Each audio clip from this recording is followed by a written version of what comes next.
एक समय की बात है, फुरफुरी नगर के हलचल भरे शहर में दो अविभाज्य मित्र रहते थे, मोटू और पतलू। वे काफी अजीब जोड़ी थे। अपने गोलमटोल शरीर वाले मोटू को समोसे से बेहद प्यार था, जबकि दोनों का दिमाग पतलू अपनी बुद्धिमत्ता और समस्या सुलझाने के कौशल के लिए जाना जाता था। साथ में वे अनगिनत साहसिक कार्यों में शामिल हुए और उनके साहसिक कार्य महान थे। एक धूप वाली सुबह जब शहर पक्षियों की चहचहाहट से जग गया, मोटू और पतलू अपनी पसंदीदा चाय की दुकान पर चाय की चुस्कियां ले रहे थे। ताजे तले हुए समोसे की सुगंध हवा में भर गई और अपने पसंदीदा व्यंजन का आनंद लेने के विचार से मोटू के मुंह में पानी आ गया। पतलू, मेरे दोस्त, मुझे लगता है कि यह एक समोसा जैसा दिन है, मोटू ने उत्सुकता से अपने हाथ आपस में रगड़ते हुए कहा। पतलू ने मुस्कुराते हुए उत्तर दिया, मोटू, तुम हर दिन ऐसा कहते हो, लेकिन आज मुझे लग रहा है कि हम एक ऐसे साहसिक कार्य पर पहुंच सकते हैं जो हमारे कौशल की परीक्षा लेगा।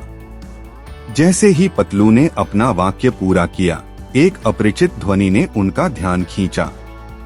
यह भारी मशीनरी की गड़गड़ाहट थी। दोनों ने एक दूसरे पर नजरें डाली और जांच करने का फैसला किया। शोर के बाद उन्होंने खुद को एक निर्माण स्थल के सामने पाया। श्रमिकों का एक समूह एक नए शॉपिंग मॉल के लिए रास्ता बनाने के लिए एक पुरानी इमारत को तोड़ने में व्यस्त था। मोटू और पतलू ने कुछ असामान्य देखा। निर्माण श्रमिक उत्तेजित और परेशान लग रहे थे।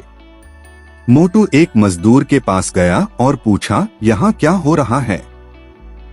तुम सब इतने परेशान क्यों हो? कार्यकर्ता ने आह भरते हुए कहा, हम दुखी हैं क्योंकि यह पुरानी इमारत कोई साधारण इमारत नहीं है। यह एक ऐतिहासिक स्थल है जो शहर की समृद्ध विरासत को संजोए हुए है। हमने विरोध किया, लेकिन इस परियोजना के पीछे के शक्तिशाली व्यवसायी को इतिहास की परवाह नहीं है। वह केवल पैसा कमाने की परवाह है। पतलू का विश्लेषणात्मक दिमाग हरकत में आ गया।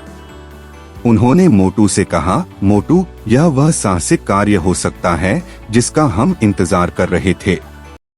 हमें इस ऐतिहासिक स्थल को बचाने और अपने शहर की विरासत को संरक्षित करने की जरूरत है।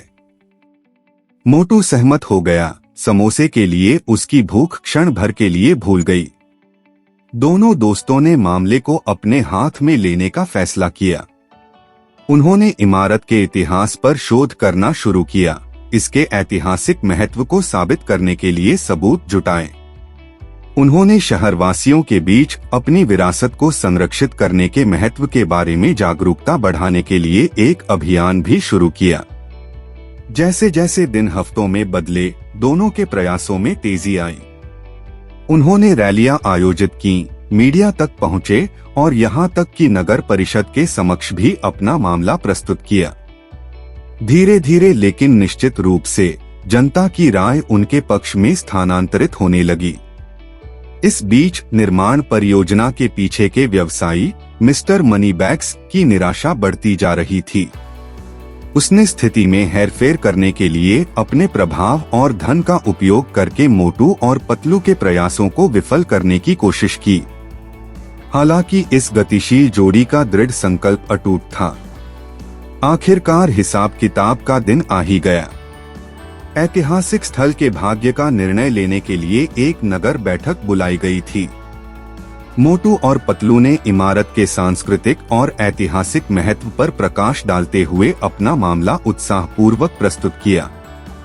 उनकी प्रस्तुति इतनी मार्मिक थी कि श्री मनीबैग के कुछ समर्थकों का हृदय परिवर्तन भी हो गया। घटनाओं के एक आश्चर्यजनक मोड़ में नगर परिषद ने श्री मनीबैग्स की योजनाओं को विफल करते हुए ऐतिहासिक स्थल को संरक्षित करने के लिए सर्वसम्मति से मतदान किया।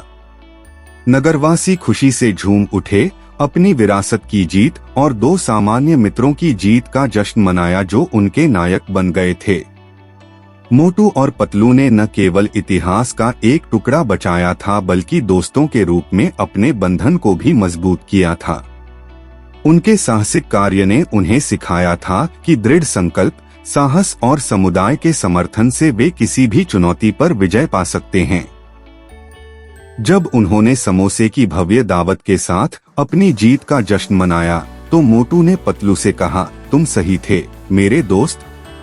यह साहसिक कार्य किसी भी समोसे की दावत से अधिक महत्वपूर्ण साबित हुआ।